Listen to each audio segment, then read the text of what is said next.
though perhaps I should have said no.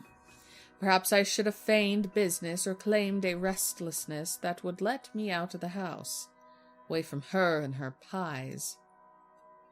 Because as soon as I've stated my intent to laze the day away, that woman would neither let me lift a finger nor step a foot outside. She is animated, oddly so, moving about the parlor and fetching things for me that she deemed necessary. And were necessary, as if she knows what I need or want before I can even voice it out loud. A pillow for my feet, and a book to read, though I cannot, for the life of me, focus on it. It does not bother me too much, as I've read the picture of Dorian Gray twice over. I knew nothing but shadows, and I thought them to be real. I should be glad for the attention and the doting, really. Instead, an uneasiness settles itself into my stomach. Why don't you just sit down and relax, dear? We are supposed to be spending time together. I don't think you rushing around like a handmaid is how I pictured it. You are wearing yourself out, and the sun is still high in the sky. There's a stiff jerk of her head, as if to say no, while she busies herself with making tea with water already lukewarm. My instruction to take leave may be the only one she refuses to follow. Even if I express concern for her well-being and point out that there are others assigned to the task she wishes to carry out. You do not need the others. You have me. I wish to show my usefulness, and I wish that you not ask me to leave. You are not one of the servants, Hannah. It was a thought that escapes my mouth, and I prepare myself for a reprimanding. Because servants, Lucille Mitchell Wright, these are our employees, and you will treat them with respect at the very least. Yet that didn't come. Of course I'm not a servant. I am your wife. Your princess. I think we're both a bit too old to be playing princes and princesses. I do not know what brought on such behavior from her. Yet I can't bring myself to scoff at the idea. Not when she looks torn and kind words might bring her some degree of comfort. I will indulge in this delusional talk of monarchy to an extent. One could suppose that Hannah is indeed Luxburn royalty after all. Princess. Oh, no, Hannah. You are my queen. And a queen needs to sit next to her king. So please, sit. I can still feel them, little bugs on my skin crawling and squirming. But I ignore them as Hannah sits down next to me and I put my hand in hers.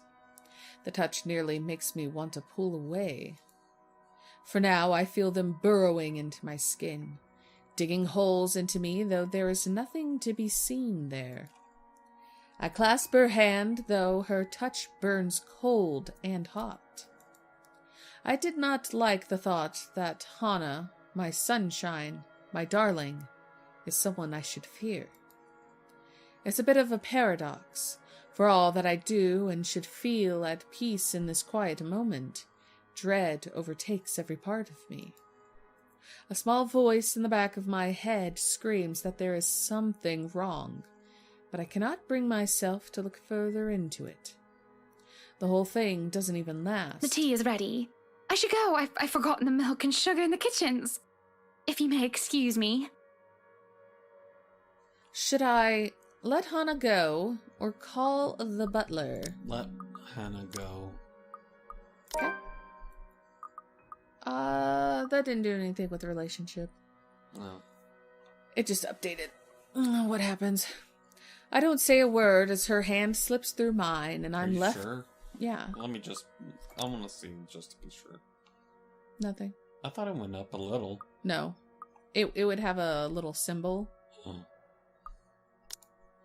I don't say a word as her hand slips through mine and I'm left alone for a short while. My skin is numb while she's gone and my mind wanders. My eyes roam to one of the paintings in the room. Lady and Lord Ermengarde, I suppose? Or is it their daughter and her fiancé? I had agreed to the acquisition of this house on a whim, on a thought. It is just an added bonus that I share some likeness to the young lord.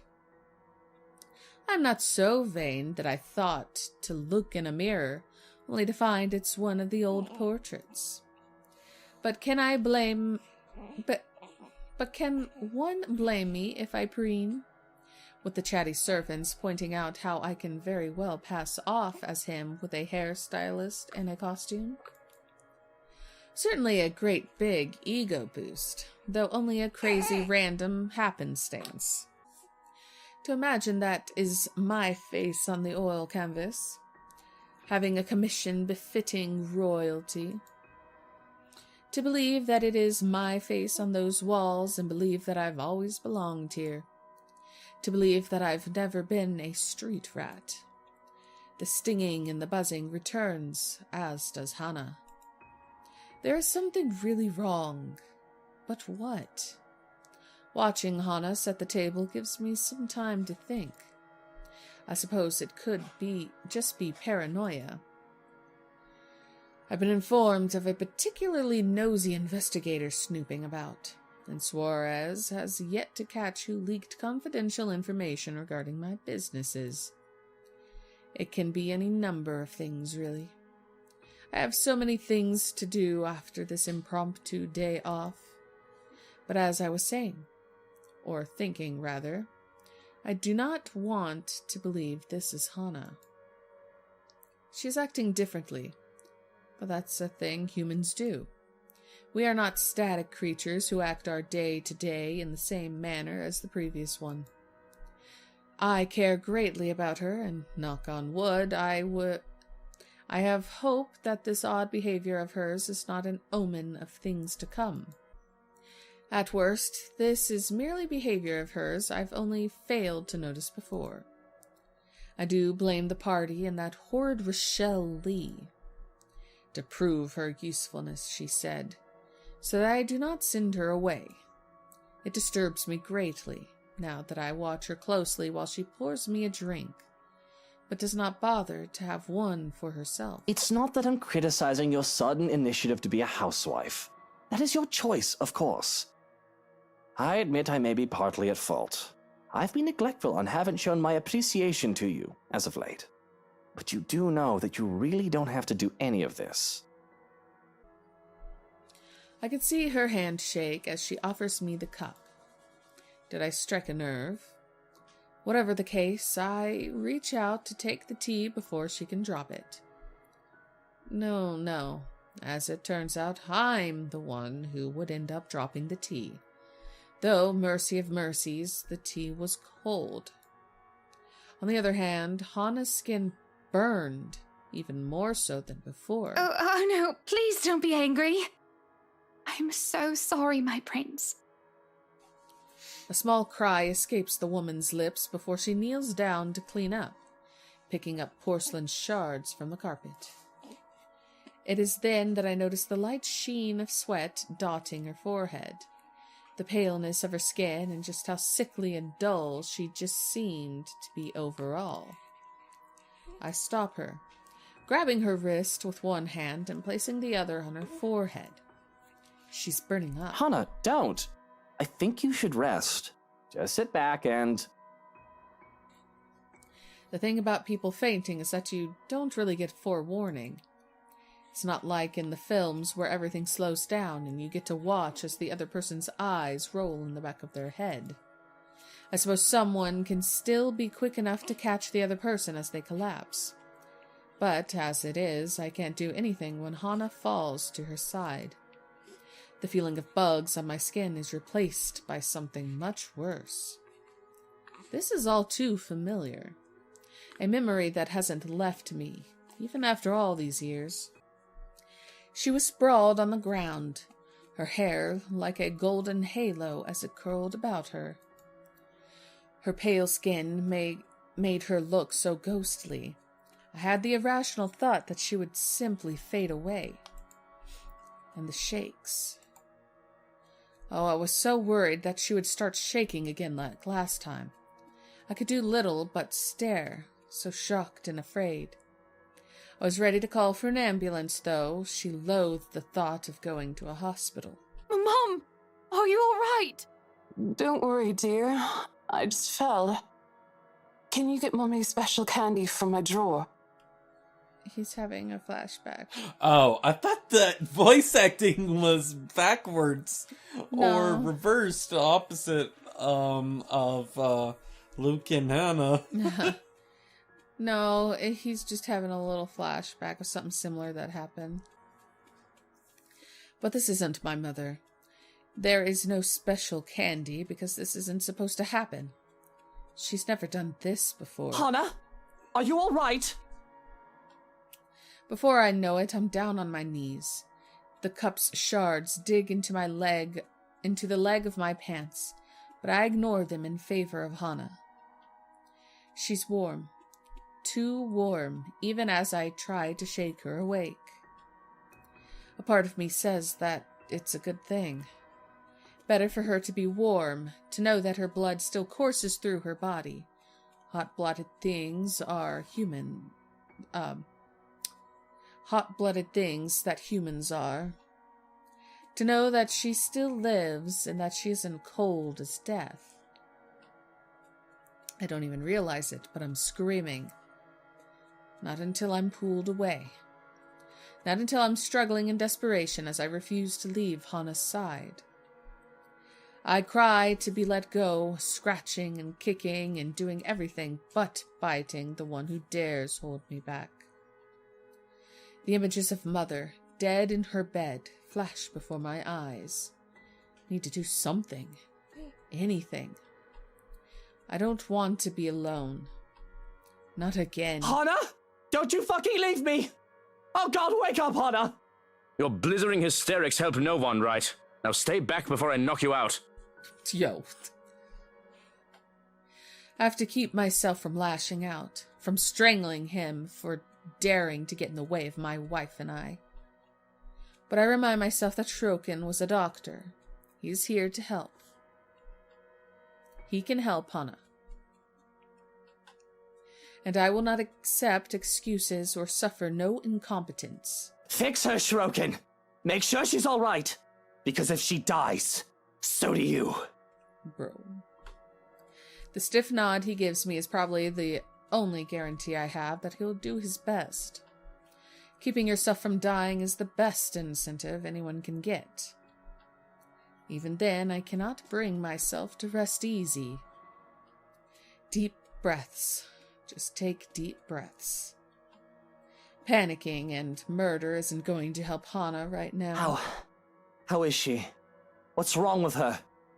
I really can't tell, not without further laboratory tests.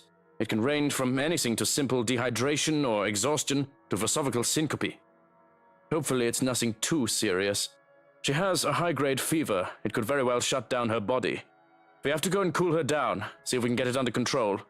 Well, should we call for an ambulance? If she doesn't wake up soon, yes. But it's best not to move her just yet and... Luke, what's going on? What happened? I have no plans of apologizing as I shove the butler aside to check on Hannah. Though she still lay on the ground, all that matters is that she's awake, that she isn't dead. Just the thought of it.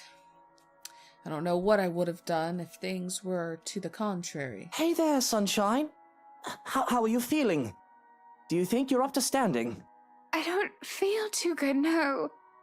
But I think I can stand.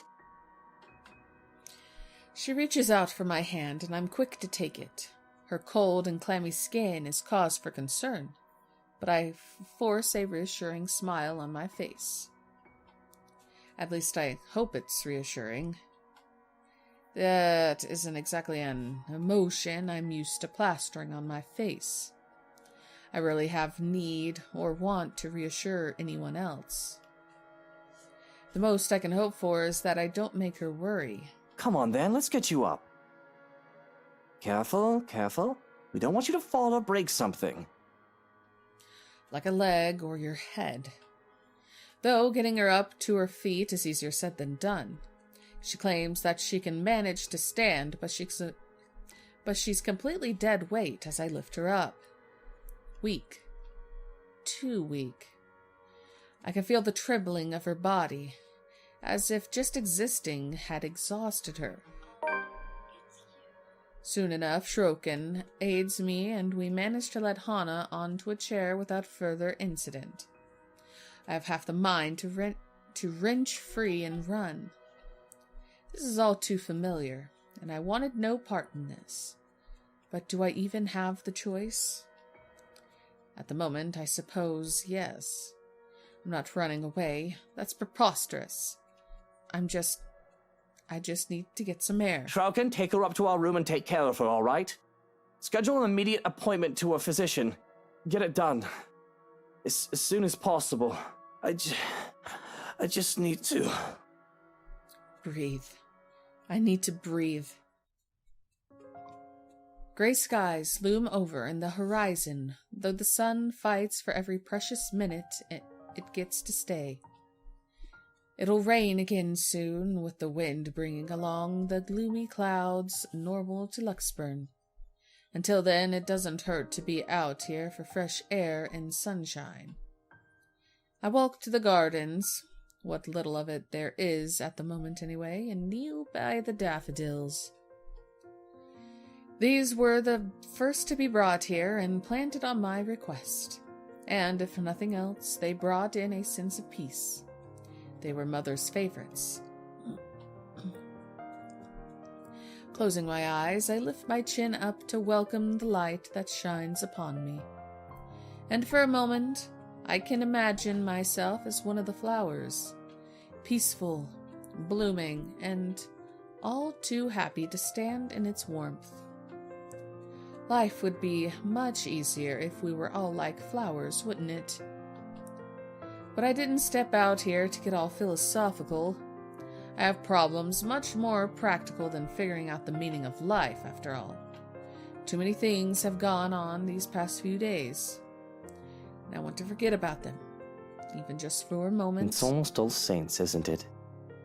To think I've almost forgotten. I speak the words absent-mindedly. The date means nothing to me, as I neither worship the religion nor have any graves to visit. After all, Mother was never given a proper burial. But it's a date, as good as any, for me to grieve. Otherwise, I would have done so every single day, crippling myself and shutting everyone else out. I can remember how the flames licked at her flesh, and how it consumed her body until there was nothing left but ash. I stood there watching with the operator and a social service worker, though I could have been alone for all I cared. I felt alone. It was the most that could be done. No one would attend the funeral of a dead prostitute, let alone pay for it. All that is left of her, proof that she had lived, is her name written in the ledger of Luxburn Cemetery, a lighter, and me.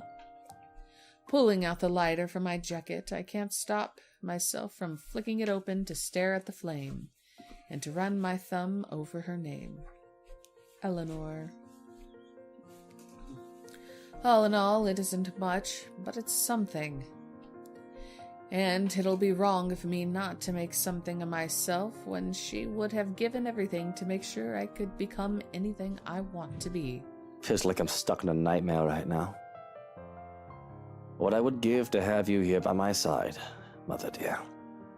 To see you smiling at me, alive and as beautiful as ever. I'm afraid I'm starting to forget what your face looks like. I've already forgotten the shade of your hair. Eleanor Chandler was a wonderful woman, though not everyone would have agreed. Not everyone had seen her occupation, past her vices and her illness. All they saw was a poor woman who sold her body to make ends meet, and had a bastard son because of it. They didn't see the mother who worked hard to put food on the table for me, the woman who gave and gave and gave to me while expecting nothing in return. She taught me the merits of hard work, but though I loved her so, I worked hard for myself. I would not be so foolish, so selfless towards people who would never give back. I learned that from Father, who plucked me out of an orphanage for his own selfish gain. Pocket the lighter before I can feel the urge to actually set anything ablaze.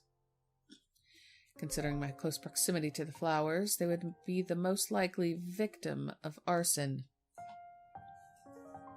Just the thought itself is blasphemous. Nevertheless, that doesn't save them from being picked. Just enough to make a bouquet of things in honor of Eleanor. Would you be proud of me if you saw me now, Mother? Maybe. You're always so forgiving. No matter what trouble I got into. More than I deserved. Especially now. It's been a while since I've talked to my mother like this. They say that even when our loved ones have passed on, they stay to watch over us. Though I believe in neither a heaven nor a hell, a hopeful part of me wishes it were true. As ridiculous as the idea is, I can't help but grow still, a chill going up my spine when I do feel eyes upon me. For a while I think I'm imagining it, but I'm all too familiar with the sensation of being watched. Carefully, I scan my surroundings, doing my best to not give away the fact that I'm aware of their presence, whoever they are. But there's not a soul in sight on the fields surrounding the mansion. Yet there on the balcony overlooking the garden, trick of the eye, she stands there, and though I cannot see her face clearly from afar, I know she is the one staring at me. A servant, if one were to judge by her clothing. From this distance, I can't discern what those stains on her clothing are. The woman gives off a rabid air, and simply did not belong with her surroundings. That isn't what worries me, though. What worries me is that she isn't one of ours. She can't be. Obvious signs of being tattered and dirty state aside, there shouldn't be anyone else in the mansion aside from the three of us. And that's the balcony that leads to our bedroom. Forget pretending that I don't notice her. You! What are you doing there? You're not supposed to be there! It's a stupid thing to do, I realize in hindsight, but calling attention to it was a spur-of-the-moment plan. From the height, there's no way she would have jumped off the balcony, and perhaps she would have only been able to sneak in there because Hana is asleep. Calling out to her would wake Hana, and, at the very least, call Johanna's attention to the matter at hand.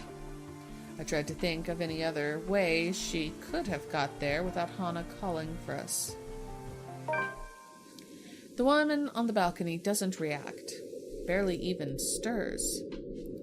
Probably drug-addled or touched in the head, though that begs the question of how she even manages to get in there. That changes nothing, of course, and doesn't stop me from running back to the mansion.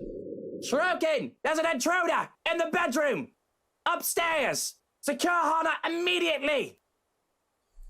Bursting in through the front doors, I'm greeted by Johannes with a kitchen knife in his hands, looking wary and alert. There's a question on his lips for a moment, but he's quick to fall into place, giving me a curt nod before we rush up the foyer stairs. That woman would need to go through us to get anywhere, and between me and the butler, there's no way she's getting away. There's no announcing ourselves as I slam the bedroom door open, expecting to see the worst inside. When we find Hana simply seated at her vanity without a care in the world, my relief can't be any greater. I don't even question if she's well enough to be moving around yet. But that is soon by... Why does this look weird? But that is soon followed by suspicion and caution. Is that a weird sentence? Or am I just thinking it's a weird it's sentence? It's a little weird. They could have done a better job. I would have worded it, but that is soon followed by suspicion and caution. Yeah. That's probably what they were trying to go for. Without a word, I signal for Johannes to search through the room for the intruder, even going so far as to slipping into the second bedroom. She couldn't have gone anywhere else, not without giving our attention, not without Hana noticing. It isn't too far-fetched to think that she may have been coerced to act like nothing is out of the ordinary. If she's being forced to do this, she would be able to tell me without alerting the criminal. We should be ready for such things, after all, being the wealthy, powerful, and influential people that we are. And though I hesitate to break her peace, to make her worry any more than she has to be right now, I know that matters of safety shouldn't be taken so lightly. Even if I could just content myself in just watching her. Are you alright, Hana? There's a moment of silence as she fastens a cord around her neck. And with her back still turned to me, she replies as calmly as can be. Of course I am. Why wouldn't I be? Is there something wrong? Yes, your portrait. There's no sign of coercion or deceit. She gives none. Everything looks fine, seems fine. Hana says as much. Stepping out onto the balcony doesn't say anything differently. The outside is devoid of signs of any other human life with how secluded the property is. Though it is hard to be sure with how the sun has set. Trying to locate anyone on the large property by myself would be futile. Whether it is the truth or a convenient lie, it's inconvenient. One could only assume that everything is all right. And even Johannes is in agreement. There's nobody in the second bedroom or in the closet. It's all clear. Yet I can't fight off this awful feeling that has taken over me. Are you sure? Nobody? Double check. Triple check everything. Check the whole house if you have to. What's going on? What is all this, then? He claims to have seen an intruder standing on your balcony. Did you notice anyone here, madam? No, it's just been me. I've not heard or seen anybody else aside from the two of you all day. The others have been given the day off. There shouldn't be anybody else here. Are you sure of what you saw? Perhaps you were... Yes, I bloody well am sure of what I saw. There was a woman standing there, dark hair and in servant's clothing. Are you insinuating that I am making things up? That I'm going mad? Because if you are, I don't care how competent you've been. I won't have such disrespect directed at me. It's not paranoia if people are out to get me. My anger is easily roused, no thanks to the adrenaline rush that's kicked in sometime I don't know when. I don't think I'll ever get used to the feeling, really. No matter how many a time I've had to rely on it to survive on the streets as a child. To survive everything with how high I've managed to prop myself up. And I take any and all threats towards my person seriously. I'm not implying that you're mad. The occasional hallucination is a completely normal and human experience, as long as it isn't a repeat occurrence. Oh, so what? That was a trick of the light? My imagination? You haven't ingested any alcohol today, have you? Valid question, but... I am not drunk.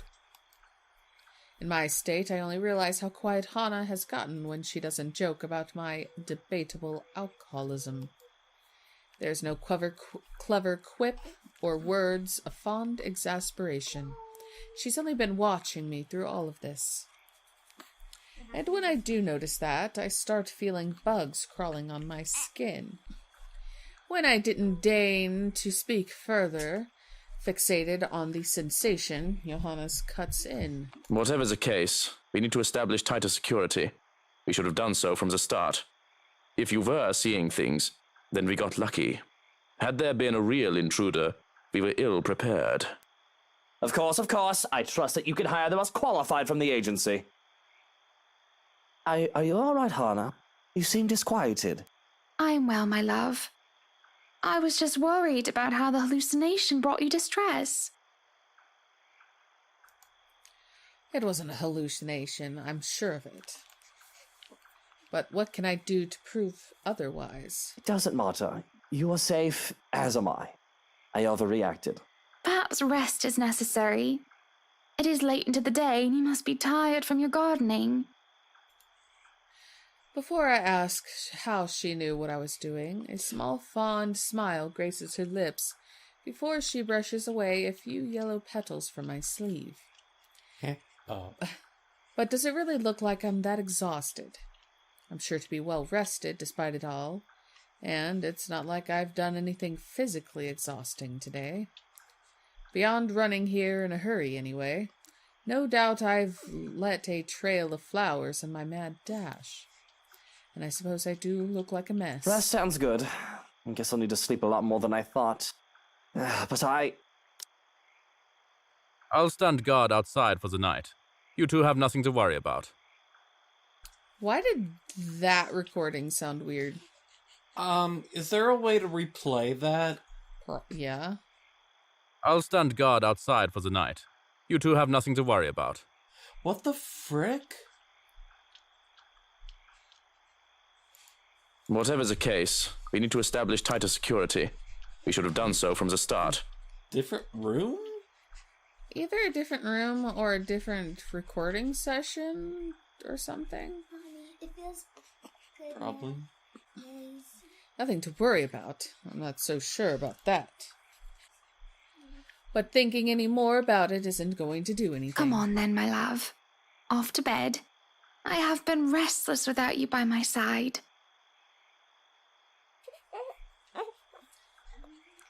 Even then, I can't force away the uneasiness that settles over me.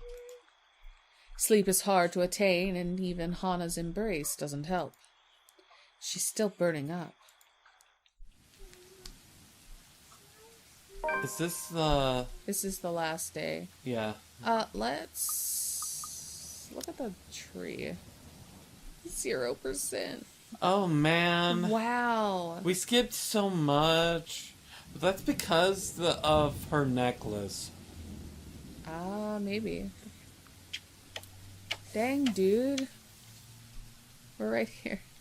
Okay. Really, little sleep was had, and I feel completely drained come morning. Even when Hana rises from bed, in spite of a mild fever, and invites me down to breakfast. Can't be bothered to drag myself out from the comfort of my sheets. It's not like I need to do something particularly important today. The rain that has started sometime during the night doesn't help the mood. Okay, maybe it helps just a little. The strange sunny weather has been nice and all, but for it to return as it should be feels like a good sign of things to come. Perhaps things will settle back down to normal and the crazy drama that has gone on lately will die down. The rhythmic pitter-patter of the rain fills the early morning silence with a steady beat. Thank goodness I don't have to be anywhere in a hurry today. I would hate to be caught unawares in the rain.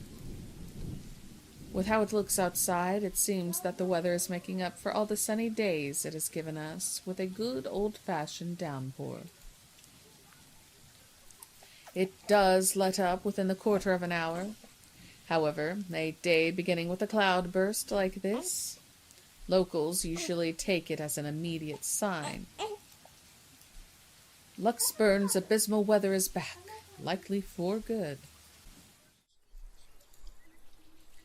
I hope they did a dang good job of fixing this place, because I'd rather not have to deal with leaky roofs. Though Hana might find humor in it and perhaps ask me to sing in the rain to wear out my anger. I don't like the idea that the realty did a horrible patch job with the place. We Well, Hana, technically, paid millions for this place. It better live up to the price the realty company sold it for. Not that it's something she should be fretting about at the moment, when her health's not at its best. Hana is going to be brought to the hospital for a checkup today, and if anything, I prefer that she focus on getting better. That fever, no matter how slight it is, can't be good for her. What with her odd behavior recently. You'd think she hit her head hard against something while it wasn't looking. Perhaps a proper test is all she needs. But I'd rather not assume things. I'm a businessman, not a doctor. Wonder of wonders why I even bother agreeing to babysitting duty at that. But here I am, scheduled as today's babysitter for Suarez's brat, once her father drops her off of mansion steps. Though that is a worry for much, much later. If I wish to, I can ask that nobody bother me while I doze off in a cocoon of comforters. But as always, somebody has to be a buzzkill. Are you really going to stay in bed all day? What do you want? It's far too early to deal with your nosiness. You must have been really rattled by what happened yesterday. If you need to talk about it, I am quite qualified in that regard. And you aren't even the slightest bit bothered? Truly? Not even the slightest bit worried? I was worried. But I realized that it's not my life in danger, is it? My worrying will not help matters. Neither will yours. Loath as I am to admit it, he is right. The whole thing might have rattled me, but there is little point in jumping at every shadow I see from the corner of my eye. I shouldn't lose my head for a threat that might not even come. I should know better by now. But I've never been this worried about a possible threat on my life before. I'll be honest here. If anyone is in danger, it's Hana. I can take care of myself just fine. With security tightened, I'll have at least one guard, if not 5, making sure nobody gets within 10 feet from me without my say-so. Hana, on the other hand, will be away for most of the day, to get that fever checked, upon my insistence. It is a small relief that Johannes will be with Are there her. any updates about the woman? Being in the dark has me on edge. Information, any at all, may very well help me in calming down. I've already briefed security about her, and more from the agency will be arriving tonight. But they haven't seen anyone fitting the description. So you have nothing then? Fat lot of use you guys are. What do I even pay you for? Do me a favor. There's the door. Don't let it hit you on your way out. Well, there is something. It's about McCulloch. Can anyone blame me if I show the tiniest bit of interest? She's still not done with the house, and she's a nice enough woman. Plans to go back to sleep are gone. I called her secretary about taking the day off. He hasn't heard from her over the weekend. She's probably passed out after enjoying a pint or 2 or 10 in a bar somewhere.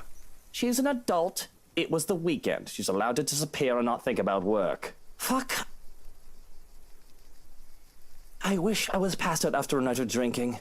He does know that mobiles are a thing. That's all well and good, but she's not answering her mobile either. Mr. Parker will be filling a missing persons case with the police if she doesn't turn up today. Certainly someone must know where she is. Tabs are kept, without fail, on people who come to work with me. Background checks and constant surveillance until they finish their contracts with the rights. Some would say that it's all a bit over the top. But I can't be too safe. Too many want me dead. What about one of ours? Has anyone seen her? She's pretty hard to miss with how tall the woman is. The last anyone has seen of her was here, the morning of the party. Your housewarming party. That isn't good news. It wouldn't do for the police to hear of this. and to suspect. It's of little import that I can easily prove my innocence. It is all a matter of principle. Because even the accusation of misdemeanors should not stain my reputation. Although, maybe it is a bit too late to hope for a squeaky clean one.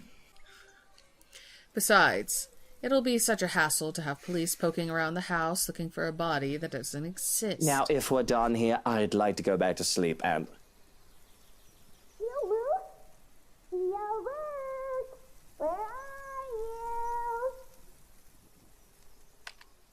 Oh, Well, gosh. yeah.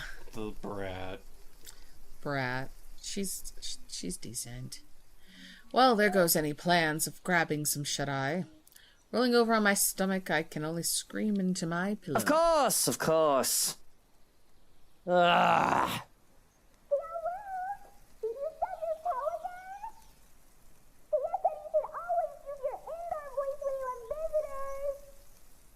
Johans, distract her. Oh, look, it's time for me to go. Have fun with your little play date. So long, farewell, and auf Wiedersehen. Goodbye. No, Johans, don't you turn away from me. Keep her busy for an hour. Come on! I have to press my face against the pillow once more to suppress a groan. You just can't get loyal help anymore. Hello there, little Fraulein. Your uncle is just upstairs and will be down in a moment. Your Onkel. Yeah, I'm guessing it's German. He is super excited to have you today. I hope you're well rested and ready to play a lot. That bastard. I'll be down in a sec, Munchkin. Let me just... Change into a fresh shirt, brush my teeth, fix my hair, bemoan my very existence. Wish I was anywhere else in the world right now. Don't get me wrong. Kylie is a great kid. Wonderful.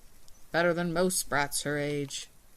But handling a tyke is the last thing I want on my agenda right now with this whole Hana business. Fortunately, I am well versed in how the world works. I've long learned that the show must go on, no matter what hurdles come in my way. So I set to preparing for the day.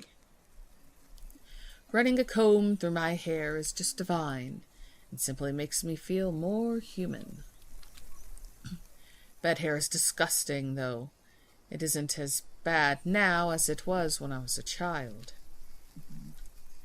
With how expensive a trip to the barber's was, I often had to grow it out until Mother had the time to cut it for me. The curls and tangles were simply horrid. I was even mistaken as a little girl because of that. It certainly doesn't help that I was named Lucille. A freshly pressed shirt is enough to chase away the last signs of sleepiness. The feel of crisp and clean cloth in my hands is a clear marker to the start of the day. Smoothing down my suit and my hair with a sigh, I steel myself for the horrors. The horrors that come with taking care of a child.